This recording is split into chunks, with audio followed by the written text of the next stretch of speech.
Welcome to Current News, where we keep you informed without putting you to sleep.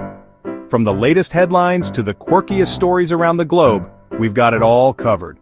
So, if you're tired of the same old news grind, hit that subscribe button and never miss a beat. Exposing the truth in Trump's new tariffs and what it means for your wallet, let's break it down.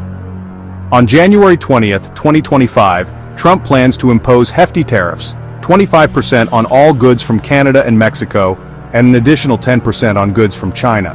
His goal? To pressure these countries on border security and drug control. But what does this mean for you? Expect higher prices on everyday items like electronics, cars, and furniture. Economists predict a $272 billion annual tax burden on American consumers and businesses. Markets are already reacting. Canadian dollar down 1.2%, Mexican peso down 2%, and U.S. stock futures dropped. Critics argue these tariffs could lead to an economic slowdown and inflation, hurting U.S. households. Stay informed and brace for impact. Subscribe for more updates on how these tariffs could affect you and your wallet.